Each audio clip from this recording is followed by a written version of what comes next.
have been carrying something that feels heavier than your schedule, heavier than your responsibilities, heavier than the normal ups and downs of life. It is not just stress. It is not just a lot going on. It is a quiet, persistent sense that your life is wrapped around a hidden assignment, like you are walking through ordinary days with an invisible badge under your clothes. You can be in a room full of people and still feel like you are standing in a separate atmosphere. You can love God sincerely and still find yourself asking, why do I feel so different even among other believers? Why does my spirit stay alert when everything looks calm on the outside?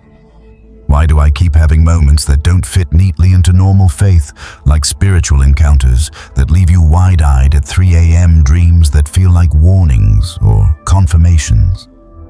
Flashes of insight that arrive too clean to be your own imagination, and sometimes the unshakable sense that heaven is watching your steps with unusual attention. If that is you, you did not just stumble into this message by accident. Something in you has been tugged toward understanding, not for entertainment, but for alignment. And I want you to take a breath here, because what we are about to talk about is not designed to inflate your ego. It is designed to steady your calling. So before you get comfortable, take a moment to like the video and subscribe, but only if you genuinely enjoy what I do here. Now let's talk about the phrase that startled you. God said, "You are the seventh seal." And even as those words land, part of you wants to recoil, because you know the book of Revelation is not a playground. It is not a place for cute labels, trend phrases, or spiritual cosplay. Revelation is heavy. It is sacred. It is not written to make you feel superior. It is written to make you feel sober.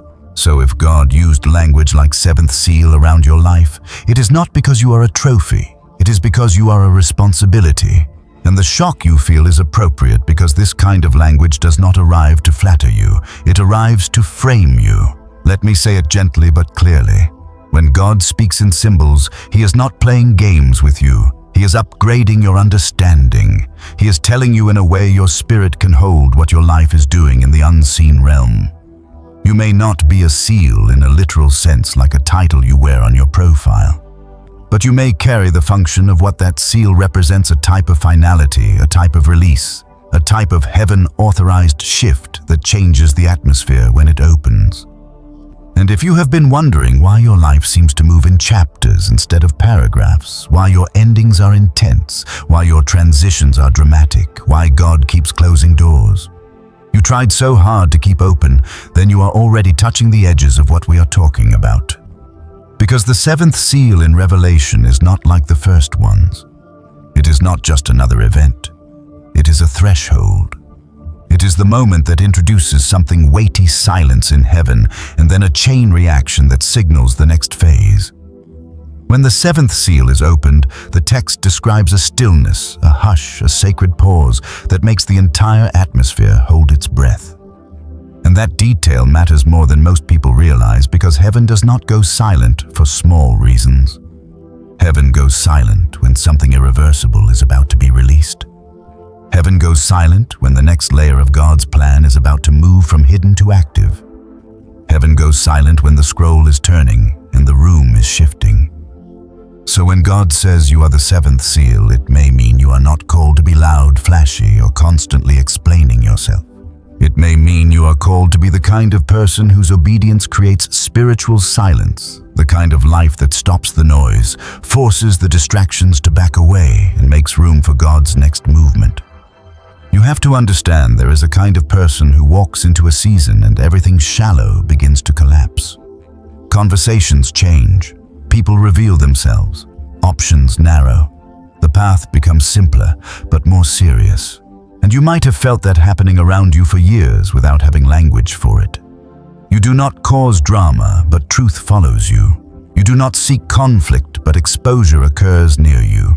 You do not try to end things, but endings happen when you arrive. That is not you being cursed. That is you being positioned.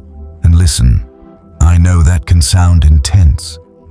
It can even sound frightening, because the moment you hear words like seal and revelation, your mind may run toward extremes.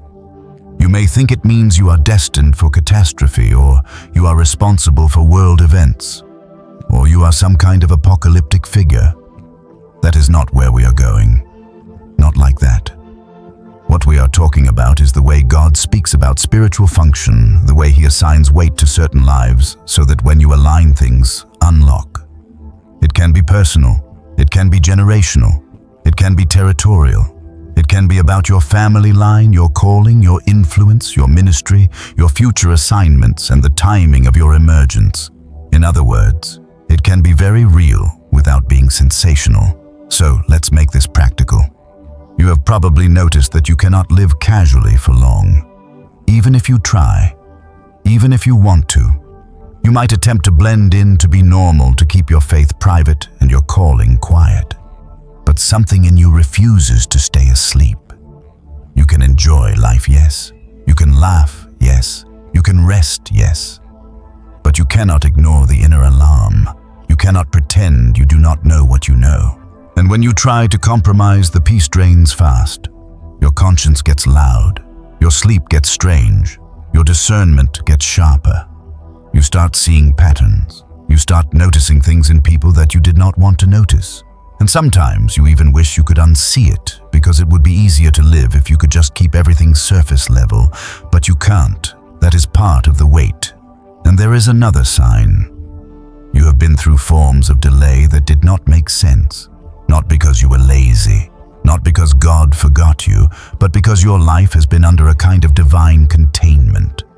Things other people do easily seem harder for you.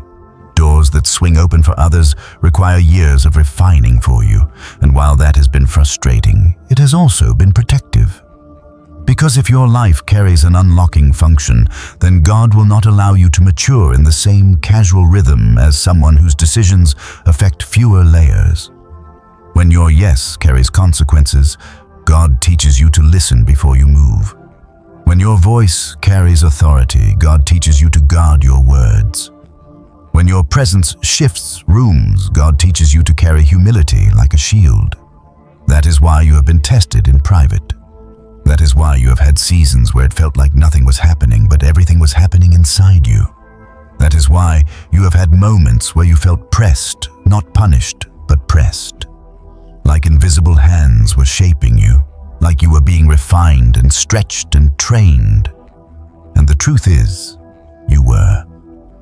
Now let me be careful here, because a lot of people love powerful phrases, but they do not love powerful responsibility. They want the title, but they do not want the training. They want the aura, but they do not want the altar. And if you are truly a person God would speak to using seventh seal language, you already know you cannot fake this. You already know God will not allow you to perform. He will strip performance off you like old paint. Because what He is preparing you for is not applause. It is alignment. It is not popularity. It is precision. So what does this mean at the beginning of this message right now in your real life? It means you need to stop interpreting your sensitivity as weakness. Some of you have been ashamed of how deeply you feel things. You walk into an environment and you can sense tension before anyone speaks. You can detect when someone's words are clean but their spirit is not. You can feel when God is warning you not with thunder but with a subtle removal of peace. And you might have learned to doubt yourself because people called you too much, too intense, too spiritual, too serious. But the truth is, your spirit is not malfunctioning. It is perceiving. And when God says you are connected to seal language, He is telling you that your discernment is part of your assignment, not a personality flaw. It also means you need to stop envying the life that looks easier. This is important because when you see others moving fast, celebrating quickly, achieving openly, you might wonder why your journey feels like slow, sacred construction. But your timeline is not delayed, it is designed. Your foundation is being reinforced because what God intends to open through you cannot be carried by a shallow base. The seventh seal introduces silence, and you need to understand that your life will have silent seasons too. Times where God quiets you, hides you, slows you, not because He is against you, but because He is aligning you to release the next thing cleanly. And here is where the message turns from interesting to personal. If God is speaking to you like this, then you are not allowed to treat your calling like a hobby. You are not allowed to treat obedience like an optional accessory. You are not allowed to live with one foot in purpose and one foot in comfort, because the split will tear you. And maybe that is why you have felt the strain. You have been trying to hold two worlds at once. You have been trying to keep your old habits while stepping into a new mantle. You have been trying to stay safe while God is asking you to be sincere. And the tension you feel is not God being cruel. It is God being clear. He is saying, you cannot carry this next level with yesterday's weight. So in this first section, I want you to hold one simple truth in your heart like a steady candle. The phrase, "You are the seventh seal," is not a badge. It is a boundary.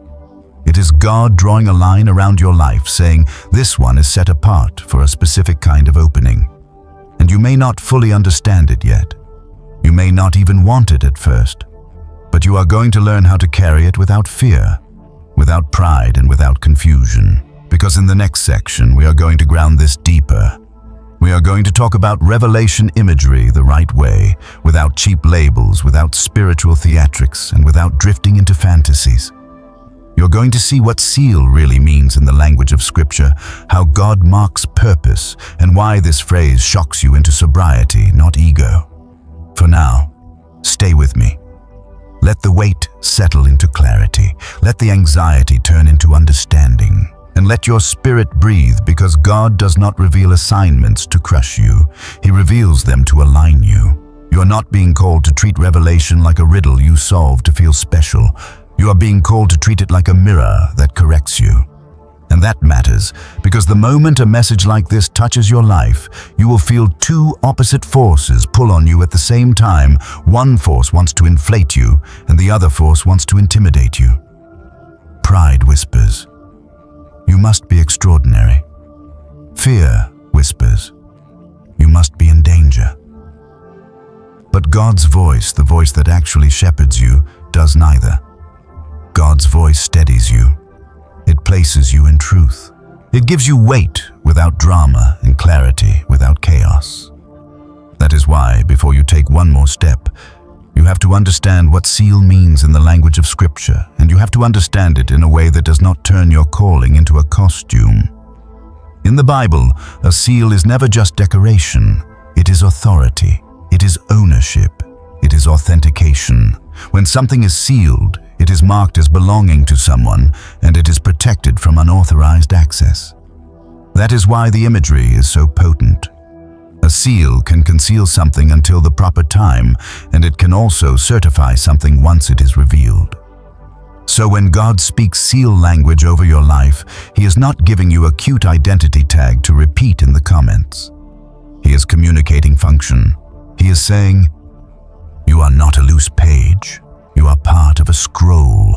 You are not random. You are bound to timing. You are guarded by heaven's protocol. And there are parts of your life that cannot be accessed, rushed, or reproduced by human effort. That is already a shock to the average mindset, because most people have been trained to believe that everything must be earned by striving, built by hustle, forced by networking, pushed by obsession. But the spiritual realm does not operate like a frantic marketplace. God does not auction destinies to the loudest bidder. God seals things. He hides things. He protects things. And when He opens something, it is not because the world agreed, it is because the time arrived. So when you hear, "You are the seventh seal," do not imagine yourself as a mystical label floating above your head. Imagine instead that your life is positioned in a sequence where God's timing matters more than your impatience. Imagine that you are part of a process that moves from concealment to release, and that your role is tied to a threshold moment in your personal story, your family line, and the spiritual impact you are meant to carry.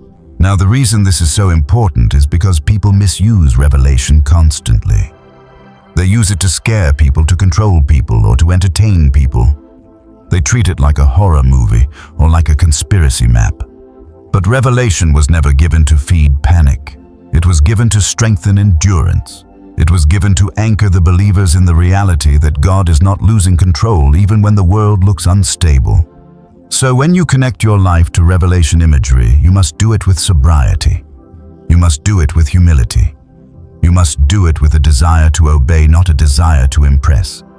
And that is exactly why you are hearing this message now, because you are at a crossroads. You have felt the weight for a long time, but you have not had the language to carry it cleanly. And when you do not have language, you usually do one of two things. You either ignore the weight until it turns into exhaustion, or you exaggerate the weight until it turns into pride.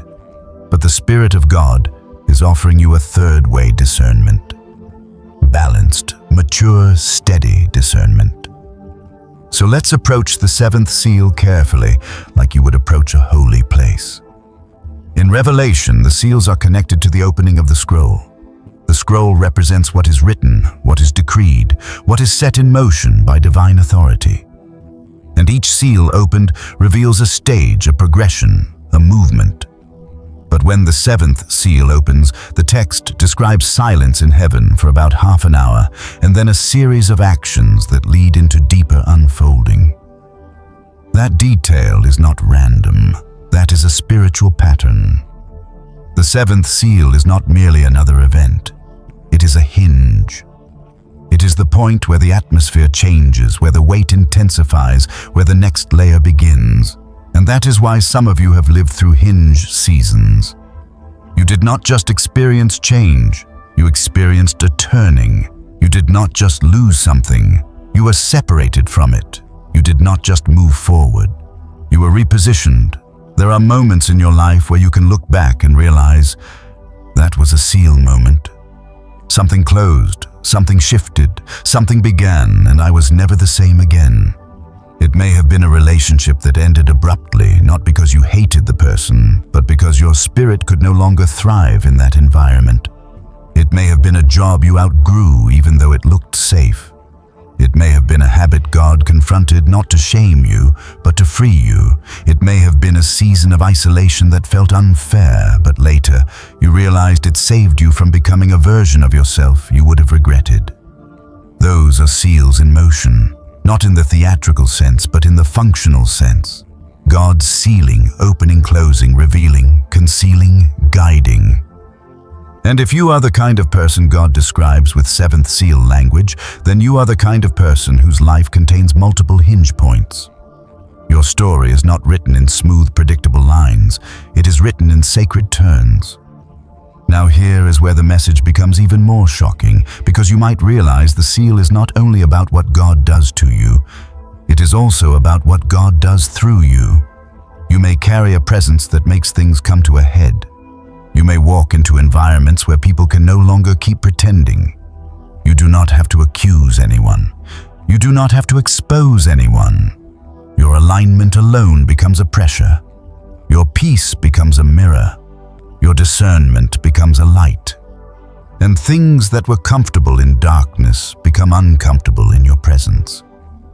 This is why some people love you deeply, and some people feel irritated by you without understanding why. You can be gentle, respectful, and quiet, and still trigger something in them. That is not because you are better. It is because your life carries a kind of spiritual clarity that confronts the fog they have been using to hide. And that is exactly why you must guard your heart. Because if you misunderstand this, you will become harsh. You will become suspicious. You will become prideful. You will start thinking everyone is your enemy. But God did not seal you to become paranoid. God sealed you to become pure. So you need to hear this. The higher the spiritual function, the deeper the humility must go. If you are truly sealed, then you do not get to carry yourself like a celebrity. You carry yourself like a steward. You carry yourself like someone entrusted with something sacred. You let God defend you. You let God promote you. You let God reveal you. You do not force doors. You do not force recognition. You do not force platforms, because forced openings always come with forced consequences. This is also why your delays have been so strange, because sealed things are not rushed. Sealed things are protected from premature access. God has been keeping you from timing you could not survive yet. And I know that sounds intense, but it is actually mercy. Because you might have prayed for certain breakthroughs years ago, and if God had answered them exactly how you wanted, you would have walked straight into a season where your character was not ready. Your discernment was not sharp enough. Your emotional life was not stable enough, and your spiritual discipline was not strong enough. So God did what a loving father does. He did not say no. He said not yet. He sealed it, and while it was sealed, you felt the pressure. You felt the stretching. You felt the loneliness. You felt the irritation of being misunderstood. You felt the ache of watching others move faster. You felt the temptation to settle, to compromise, to shrink your calling into something manageable. But the seal held. The seal protected. The seal preserved. And now in this message you are being invited to interpret that entire history differently. Not as wasted time, but as hidden construction. Now here is something else you need to understand about seals. A seal is often connected to identity, but not in the superficial sense. In Scripture, God's marking is not about giving you an aesthetic, it is about claiming you, and being claimed by God means your life will not belong to the crowd. You can still love people, serve people, be kind to people, be present with people, but you will not be owned by their opinions. That is one of the first signs you are sealed. God slowly breaks the addiction to approval. He trains you to stand with Him even when you are misunderstood. He trains you to keep your spirit clean even when you are criticized. He trains you to obey even when nobody claps. And you have felt that training. You have felt it when you did the right thing and still got treated like the wrong person. You have felt it when you chose peace and still got labeled as distant. You have felt it when you pulled away for your spiritual health and people called you selfish. You have felt it when you kept quiet, not because you had nothing to say, but because you knew speaking would create chaos. Those moments were not random. They were God teaching you seventh seal behavior, restraint, wisdom, patience, and precision. Because the seventh seal is connected to silence. And silence is not weakness. Silence is governance. Silence is self-control. Silence is spiritual authority. There are times when the most powerful thing you can do is not react, not defend yourself, not explain, not chase, not argue, but to stand still and let God handle the outcome. That is why the seventh seal should humble you, not hype you. It should teach you to value quiet obedience more than loud performance. So in this section, you are grounding the message this way. Seal does not mean you become spooky or strange. It means you become authentic. It means you become owned by God's timing. It means you become protected from rushing. It means you become authorized to carry weight without crumbling. And if this is resonating, you are not imagining it. Your spirit is recognizing itself in the language of Scripture. And you are going to need that grounding because in the next section, we are going to move into something you have lived intimately. The scroll, the silence, and the pressure. You are going to understand why your life has felt like it has been under compression, why your waiting has been intense, and why God has kept certain things locked until you were strong enough to carry what comes after the opening. For now, just let this sit in you. This is not a cute label. This is a commission, and God is not trying to shock you for entertainment. He is trying to awaken you for alignment. You have lived through seasons that felt like someone turned the volume down on your life, not because nothing mattered, but because everything mattered. It is a strange thing to describe to people who have not experienced it. On the outside, your days can look normal enough. You show up. You handle what needs handling. You keep moving, but underneath there is this pressure, like you are standing beside a locked door and you can feel something powerful on the other side of it. You cannot see it clearly yet, but you can sense its weight. And sometimes you wonder if you are imagining it until the same pattern returns, the delay, the silence, the compression, the sense that heaven is holding back something that could change everything. This is where the scroll imagery becomes more than a Bible detail. It becomes a spiritual explanation for what you have been living. Because a scroll is not like a loose sheet of paper. A scroll holds a full message rolled up, concealed, protected. You do not access a scroll casually. You do not skim it. You unroll it in order, and what is revealed when it is revealed. That is why your life has not unfolded like a quick series of wins.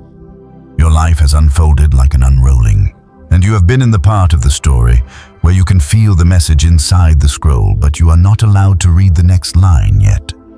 That is what makes this pressure so unique. It is not the pressure of being punished.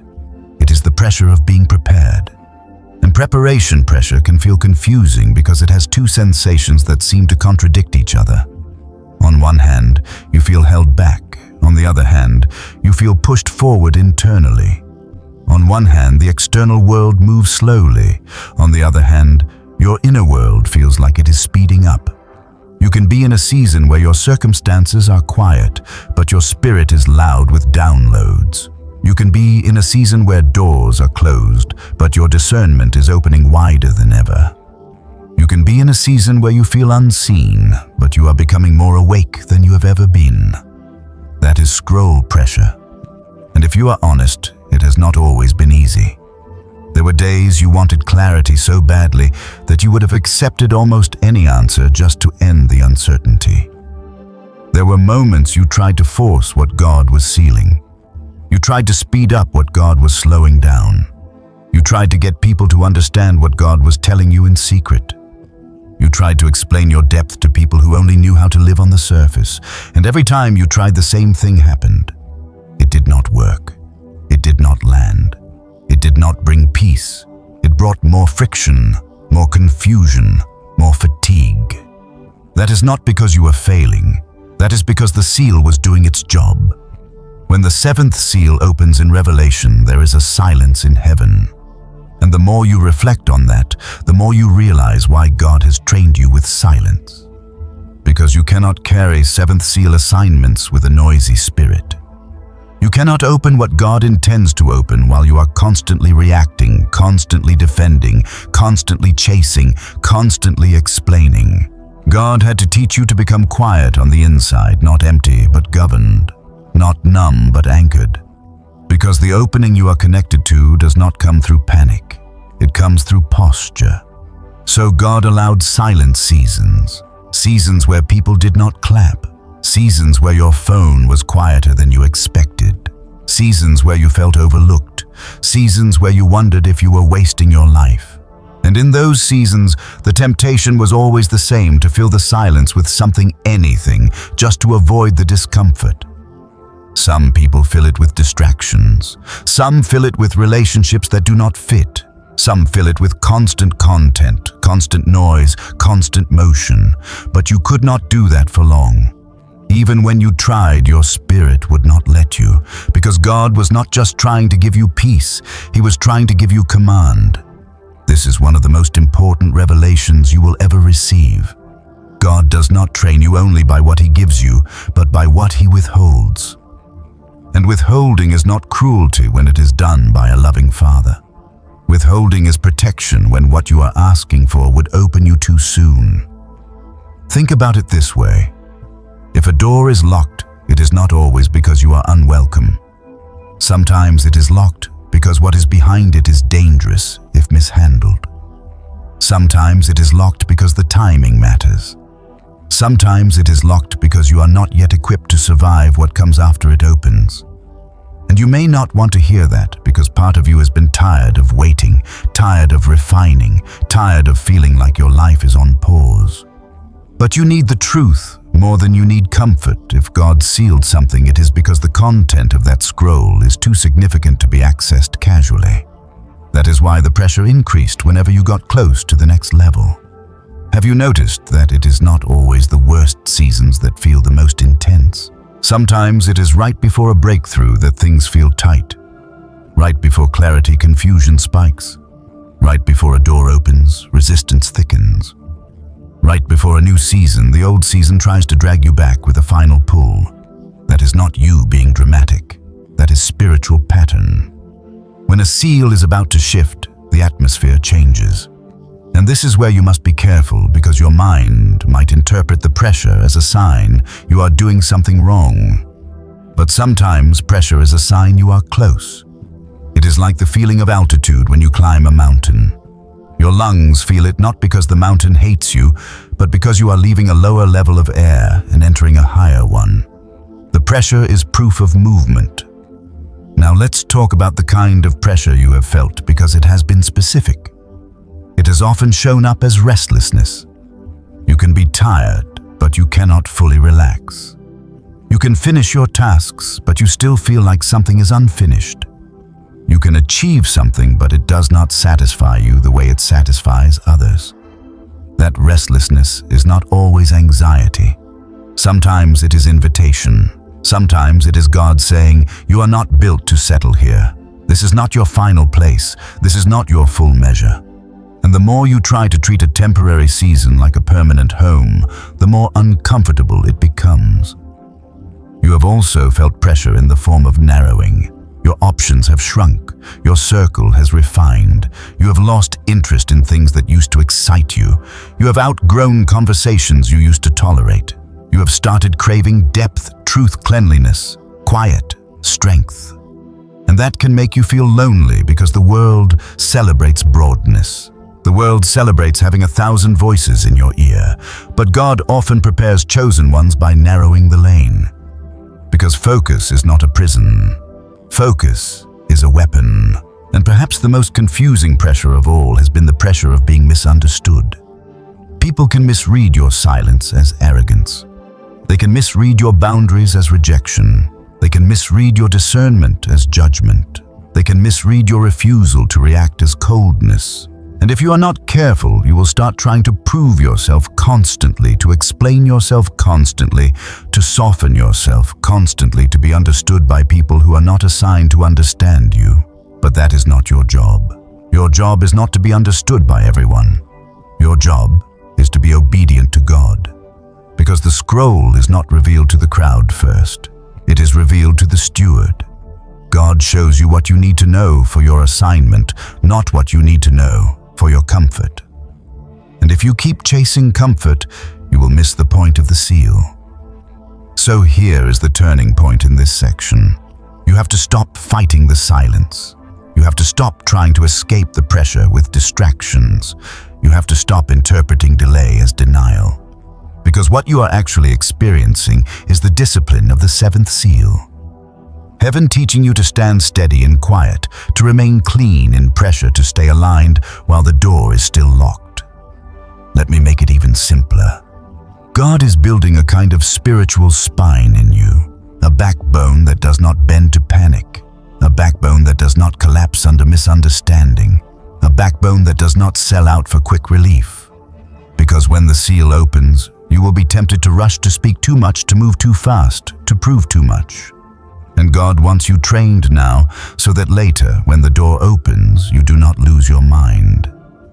This is why your spiritual encounters have often happened in quiet moments, late at night, early morning, in the middle of worship when nobody else sees, in a dream that feels like it came from outside your mind, in a sudden warning that saves you from a wrong step. God often speaks to seventh seal people in hush, because hush is where you can hear. Noise is where people perform.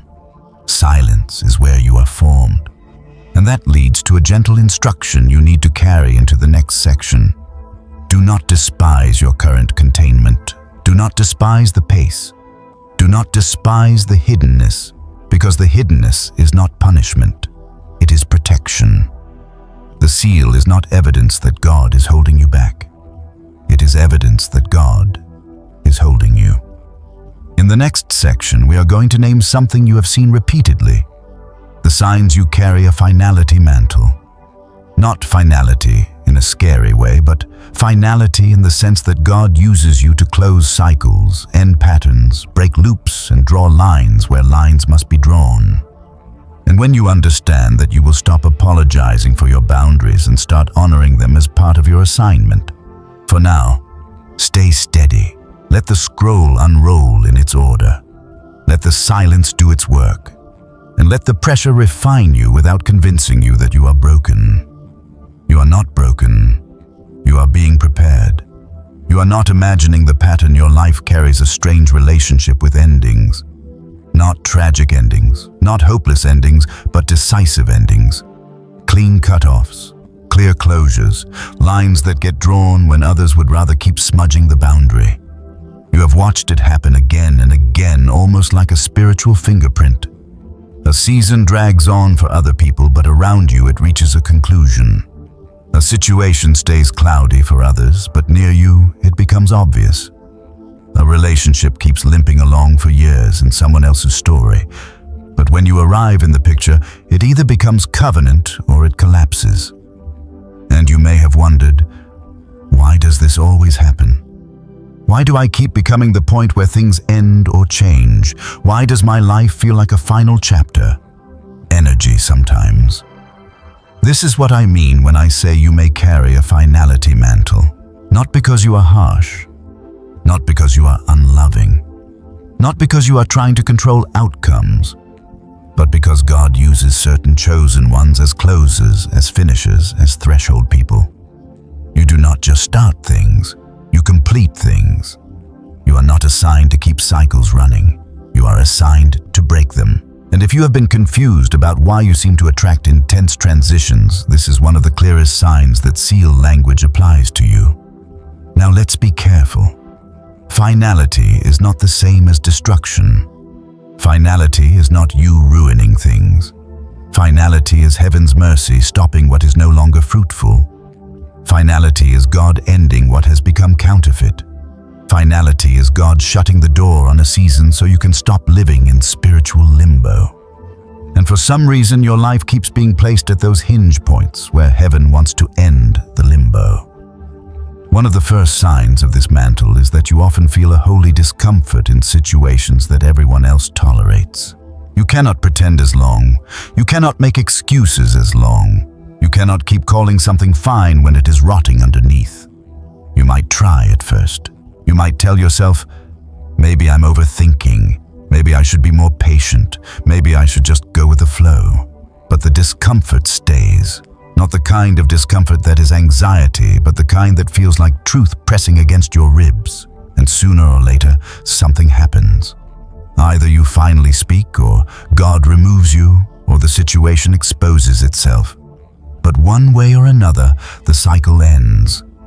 Another sign is the way people respond to you when they are living in compromise. This part is sensitive, but you know it's true. People who are sincere in their walk with God often feel refreshed around you even if you are quiet. They feel safe. They feel understood. They feel invited to be real. But people who are performing, manipulating, or hiding often feel irritated or nervous around you. You do not have to accuse them. Your presence alone becomes pressure. They might start misreading you. They might project onto you. They might call you judgmental when you have not judged them at all.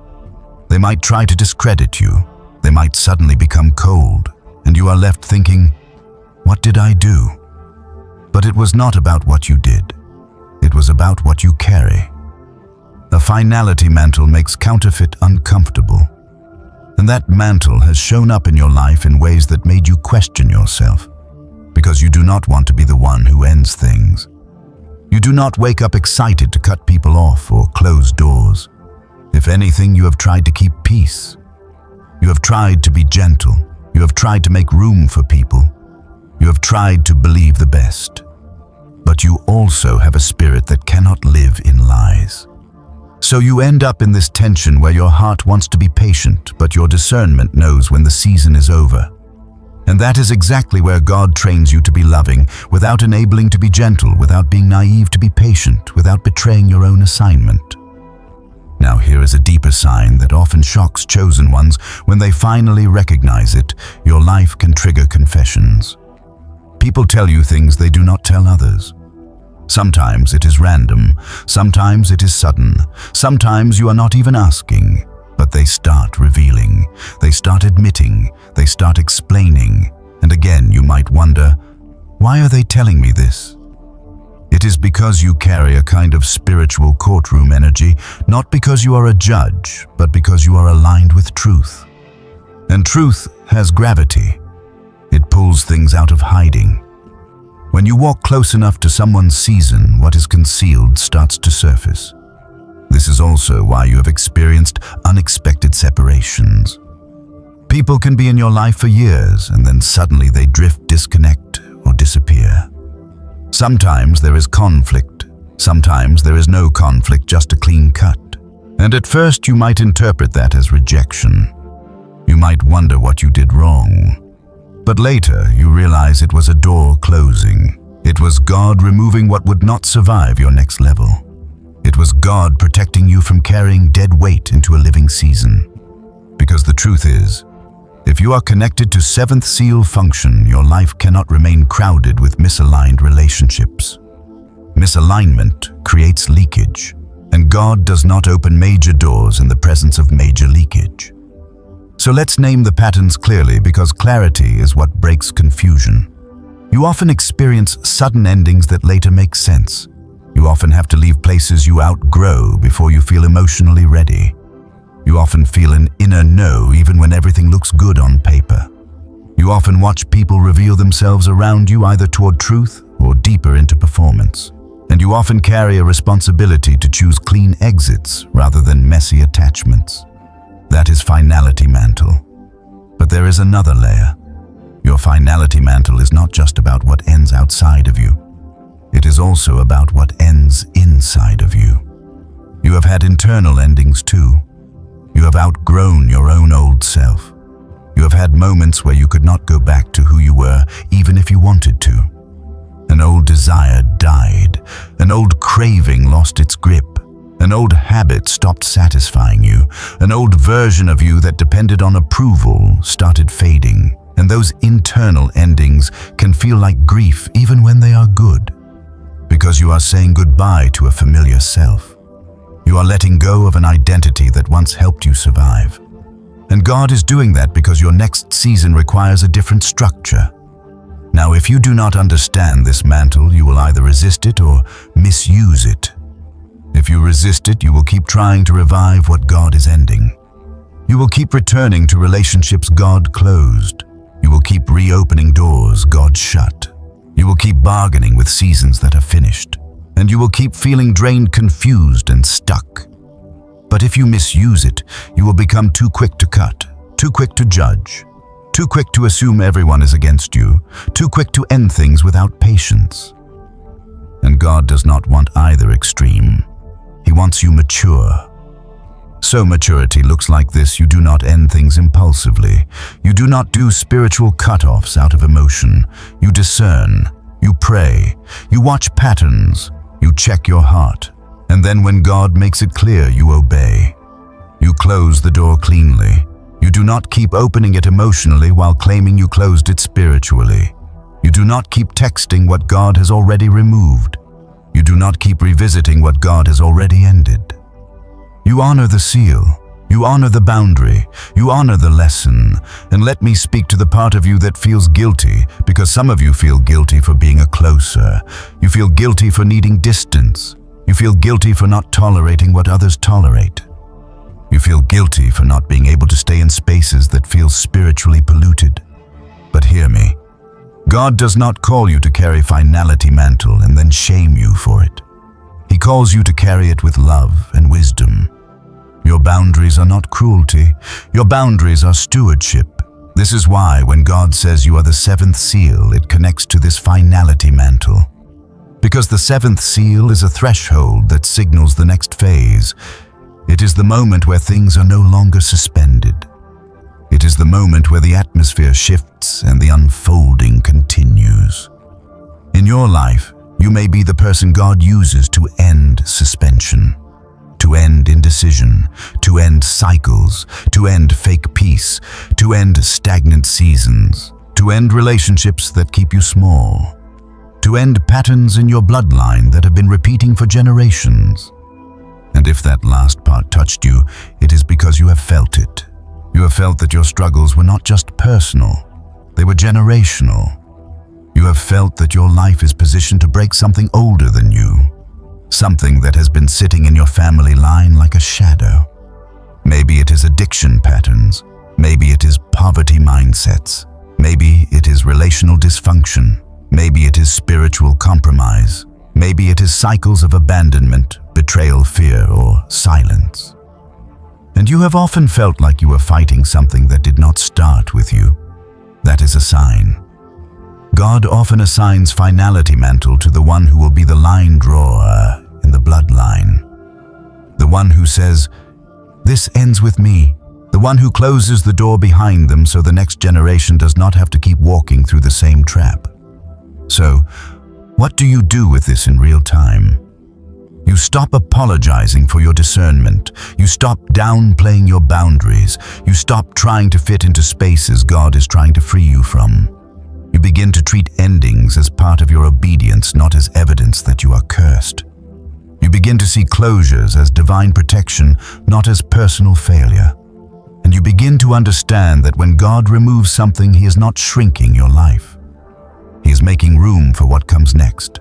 And that leads perfectly into where we are going next. Because once you accept that you carry finality mantle, you will also recognize why the warfare has been so targeted. Why the attack has not just been about your behavior, but about your identity. Why confusion has been assigned to your mind. Why discouragement has tried to sit on your chest. Why people have tried to redefine you. Because if the enemy cannot stop your assignment, the enemy will try to distort your understanding of it. So in the next section, we are going to talk about warfare around identity, not behavior. You are going to see why the attacks have been aimed at your name, your voice, your purity, your calling, and your peace, and why confusion is the favorite fog used against sealed people. For now, let this settle. You are not too much. You are not too intense. You are not hard to deal with because you need truth. You are carrying a mantle that finishes what was never meant to last. And when you carry it with humility, it becomes one of the most merciful gifts God can place on a life. You have probably noticed something unsettling about the battles you face. They are rarely just about what you do. They are about who you are. If it were only behavior, a simple change would silence the pressure. If it were only circumstances, a quick solution would relieve the tension. But what you have been fighting has had an eerie persistence, like the storm keeps circling back, not because your life is random, but because your identity is being contested. And that is one of the clearest indicators that seal language is not poetic in your case. It is personal. Because sealed people are not primarily attacked for their actions, they are targeted for their essence. This is why some of your hardest seasons have not come when you were doing something wrong. They have come when you were trying to get clean. They have come when you were choosing obedience. They have come when you were getting serious about prayer. They have come when you finally started saying no. They have come when you tried to forgive, tried to heal, tried to separate from chaos. And it felt unfair because you were moving toward God. Yet resistance intensified. But that is the pattern. When the enemy cannot easily trap you through obvious sin, he shifts tactics. He aims for confusion. He aims for identity erosion. He aims for subtle distortion because distortion is the only way to neutralize a person who is sealed. And let me say this calmly, the enemy does not waste ammunition on people who carry no threat to his kingdom. That is not a hype statement, that is a reality check. In the unseen realm, the target is not your comfort. The target is your function. If your life is positioned to close cycles, open thresholds, and bring clarity where there has been fog, then the warfare will focus on whatever can keep you misaligned. And misalignment is easiest to create by attacking identity. So what does identity warfare look like? It looks like constant second guessing. You can have a clear instruction from God, and then 2 hours later your mind starts asking, did I really hear him? Was I just emotional? Am I making this up? And the attack is not always loud. Sometimes it feels like a soft drip, a slow erosion, a subtle whisper that shows up right when you are about to take a step of obedience. And if you are not careful, that drip becomes a flood. You start hesitating. You start delaying. You start overanalyzing. You start asking 10 people for confirmation when God already gave you one clear word. That is identity warfare because it is designed to disconnect you from your internal authority. It also looks like shame that does not match your reality. Have you ever felt condemned even when you were repenting? Have you ever felt like you were not enough even when you were growing? That is not the voice of your Father. Conviction is specific and leads you to life. Condemnation is vague and leads you to hiding. And sealed people often face waves of vague condemnation, because if the enemy can convince you that you are disqualified, you will step back from the threshold you were created to open. Another form of identity warfare is character assassination. Sometimes it is external people misunderstanding you, twisting your intentions, or labeling you in ways that feel completely disconnected from your heart. Sometimes it is internal. You start labeling yourself. You start calling yourself too sensitive, too intense, too inconsistent, too broken, too behind. And you might think those are just thoughts, but they are seeds. They grow. And the enemy loves seeds because seeds become forests. If he can get you to plant the wrong identity words over yourself, he can create a mental environment that chokes your calling over time. This is why confusion is one of the most strategic weapons used against sealed people. Confusion is not merely an unpleasant feeling. Confusion is spiritual fog. And fog is useful because it makes you doubt your direction and distrust your instincts. It makes you stand still when you were supposed to move. It makes you move when you were supposed to wait. It makes you open doors you were supposed to keep closed. It makes you chase things you were supposed to release. Confusion is like a wrong map. It does not have to stop your legs. It just has to redirect your steps. That is why you have had seasons where nothing was wrong, yet you felt disoriented. You felt like you could not read the room. You felt like your discernment was blurry. You felt like the same situation looked different every day. One day you felt peace about it. The next day you felt dread. The next day you felt numb. That instability is not your personality. It is often warfare trying to scramble your inner compass. Now here is where you need maturity. Because sealed people can become obsessed with warfare. They can become suspicious of everyone.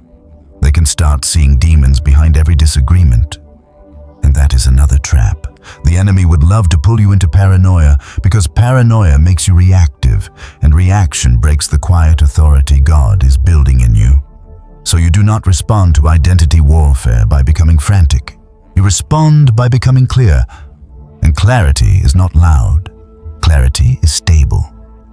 So how do you fight identity warfare without becoming weird, harsh, or fearful?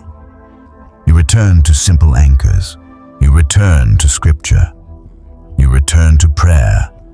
You return to obedience. You return to the fruit. You return to patterns, not feelings. Because feelings can be manipulated. Patterns tell the truth. Let me give you an example of what I mean. If you feel confused about a decision, do not ask, "How do I feel right now?" Ask, "What has God consistently been saying across time?" If the answer is consistent, then the confusion is not guidance, it is interference. If you feel condemned, do not ask, "Do I feel clean?" Ask, "Did I repent sincerely and turn?" If you did, then condemnation is not your portion.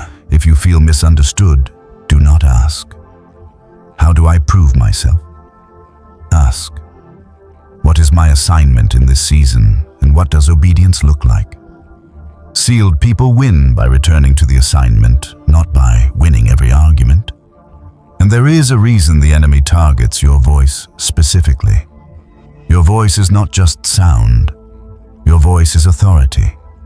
Your voice is the way you set spiritual boundaries. Your voice is the way you bless, correct, pray, and declare. So the enemy tries to either silence your voice through fear or corrupt your voice through anger. He wants you either mute or messy. But God wants your voice steady. God wants your speech clean. God wants your words measured, not because you are timid, but because you are powerful. A powerful person does not need many words. A powerful person needs accurate words. So if you have noticed that your battles flare up right when you are about to speak truth, that is not random. If you have noticed that your throat feels tight when you are about to set a boundary that is not random. If you have noticed that you suddenly become exhausted when it is time to pray consistently, that is not random. Those are the moments that matter most, because those are the moments where your identity is being activated. And then there is purity. Purity is not just sexual. Purity is motive. Purity is intention. Purity is what you do in secret.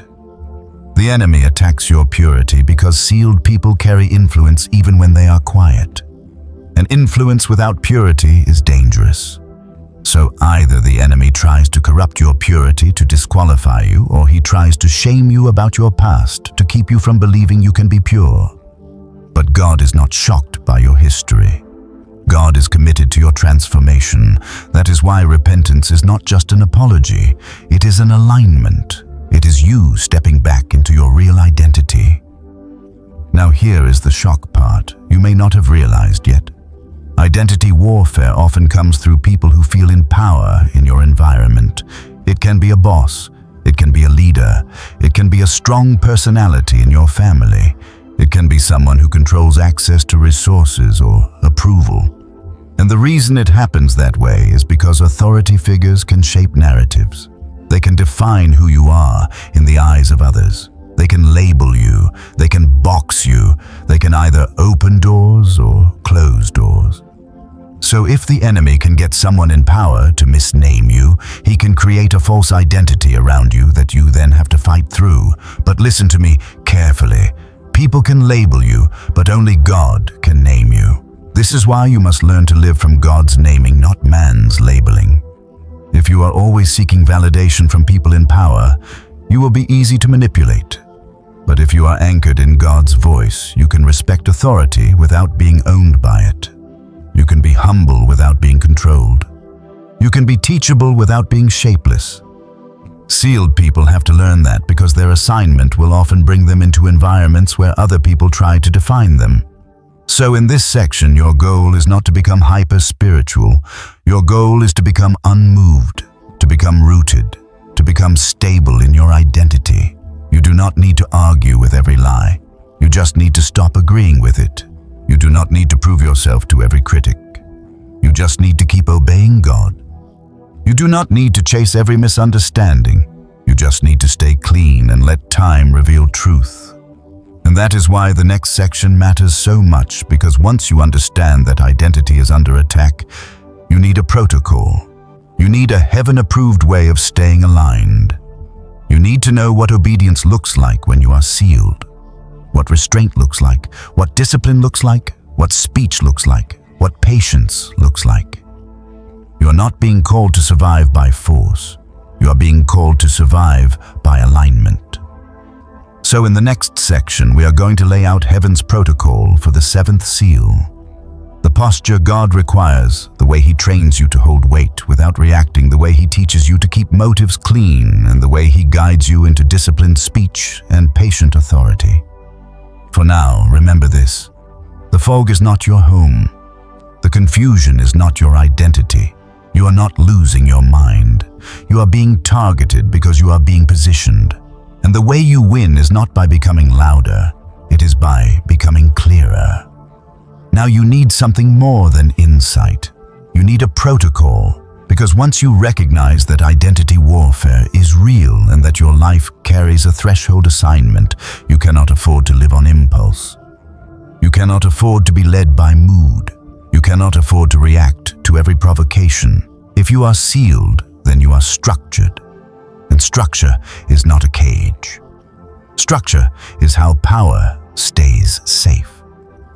That is why heaven has protocol, and that is why your life has felt like God keeps training you in small disciplines that seem too serious for the moment.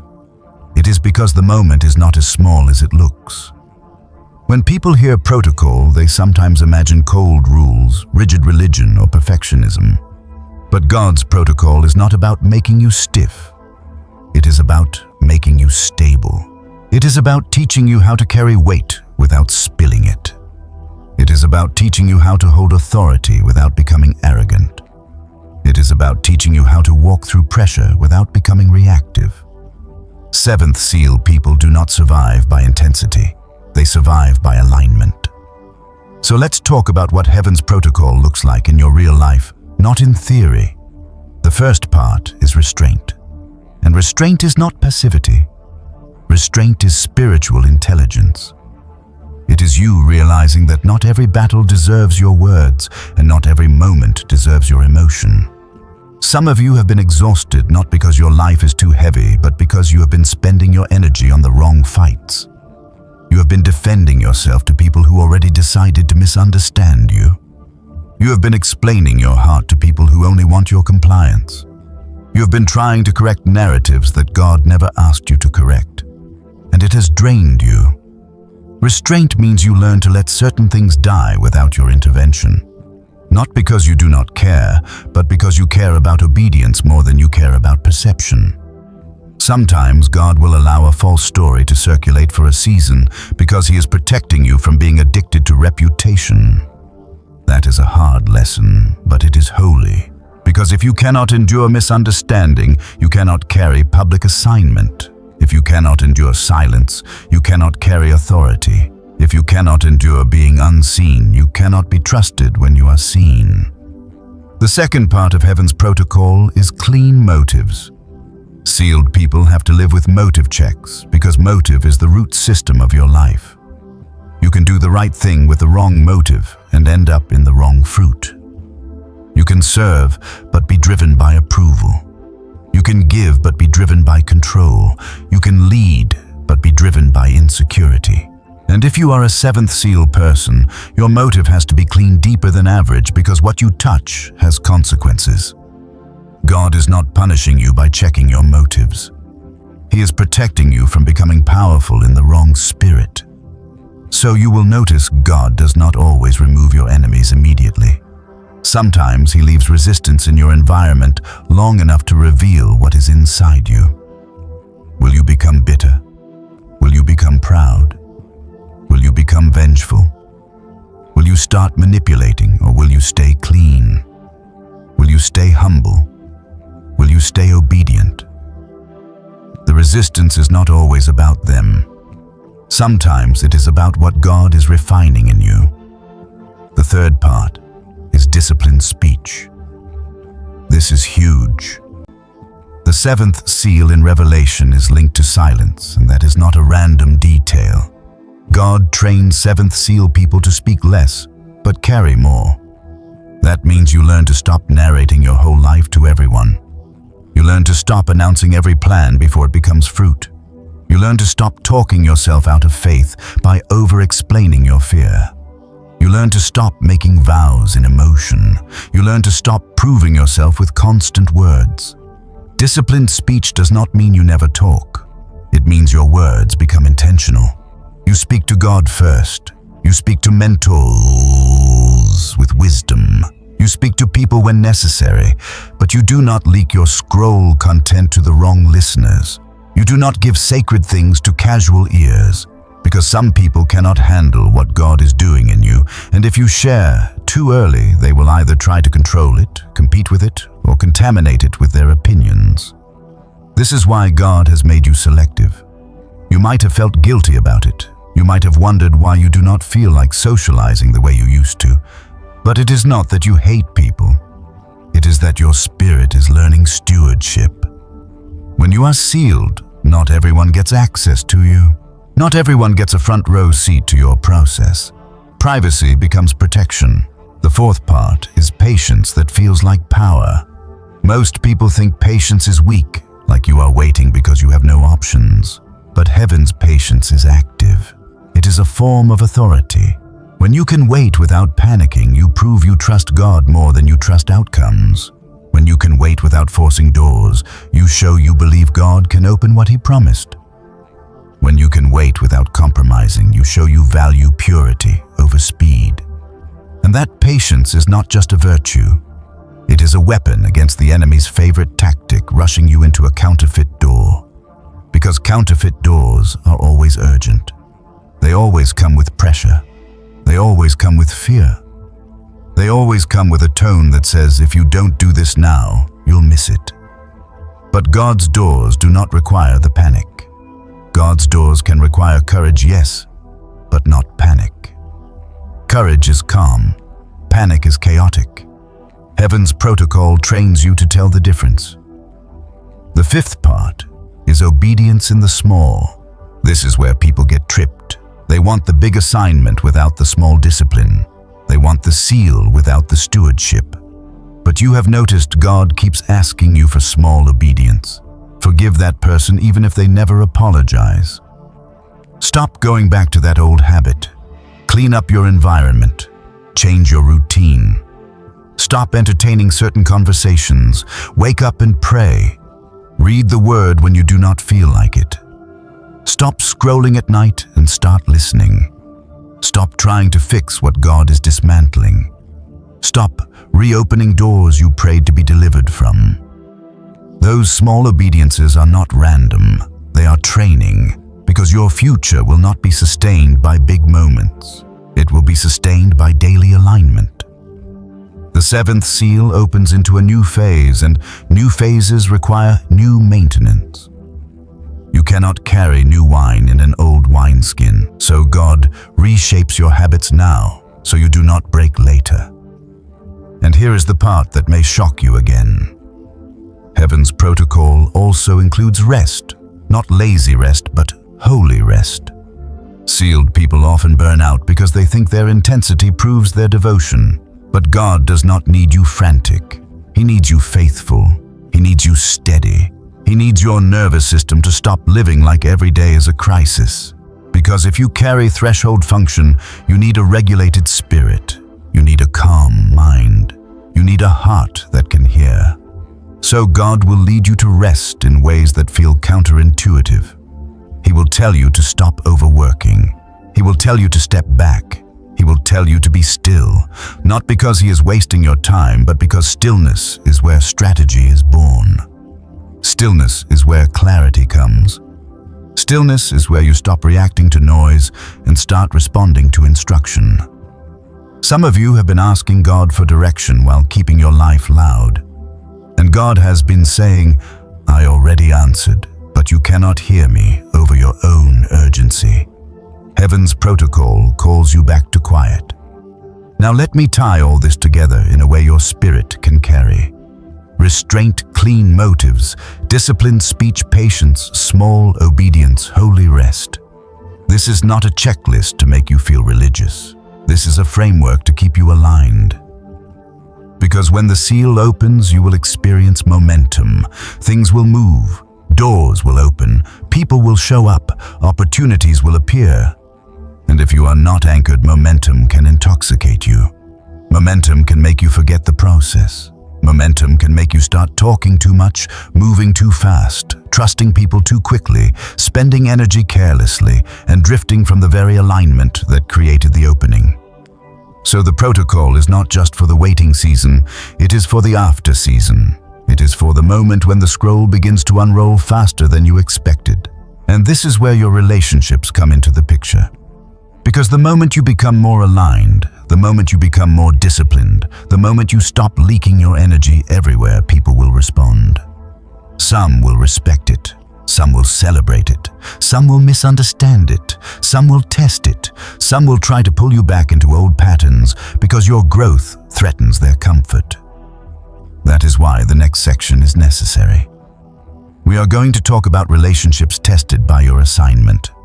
How sealed people get misunderstood, isolated, or used, and how you discern covenant from convenience without becoming bitter. Because the protocol is not only about your private life, it is about your relational life too. If you are sealed, then your connections must be aligned or they will become a drain. So as you move forward, let this be your calm anchor. Heaven is not asking you to be dramatic. Heaven is asking you to be disciplined. Heaven is not asking you to be loud. Heaven is asking you to be clean. Heaven is not asking you to be perfect. Heaven is asking you to be aligned. And the more you honor the protocol, the more the fog will break, the more the confusion will lift, and the more you will feel that deep, quiet authority growing in you. Not the authority that needs attention, the authority that carries peace.